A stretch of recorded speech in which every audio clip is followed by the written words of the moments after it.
We are not through the worst of the COVID-19 pandemic here. More than 1,000 people have been hospitalized in Colorado. Of the COVID-19 outbreak. 5 years after the COVID-19 pandemic, many people feel like it was a lifetime ago. But Dr. Michelle Barron with UC Health remembers it like it was yesterday. Chaotic is probably the right word. Like every day was a new day. Every day was probably a new challenge. I know kind of early on, I felt like we were kind of, if we were planning battles, like almost at war.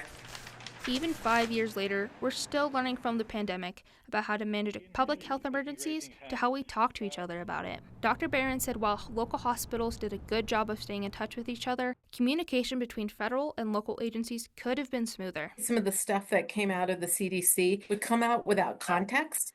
And sometimes it was contradictory to what other people had been saying the week before. And I think that just led to a lot of confusion. And I think it also led to maybe some distrust. While pandemics aren't as rare as they happen every 10 to 15 years, COVID was new and had never caused human infections before.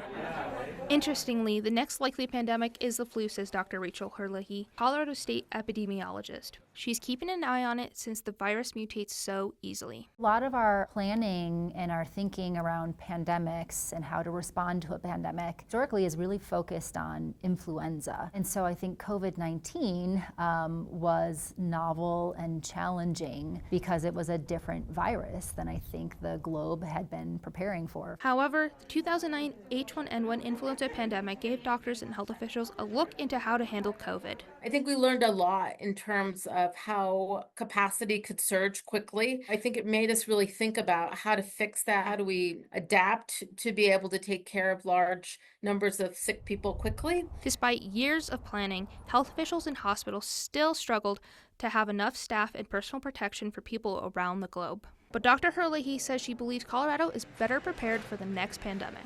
We have new field staff in our health department that are better prepared to work with our local public health partners going forward. One thing to help Coloradans is the mobile public health clinic. It's for people who are at an increased health risk or can't easily access public health services. It's already being put to use. We were able to bring that clinic and the staff associated with that clinic to this poultry outbreak to respond, to be able to test workers, to provide treatment to workers, to make sure that the services were available in the place they were needed. And while we don't know what the next pandemic is going to be, Dr. Barron said you can still be prepared for what's to come. There are vaccines for so many diseases that could impact your life, and they are safe and effective. And if you're in doubt, have that conversation with your provider. With Zvi Gutierrez, Amy Hunter, 9 News.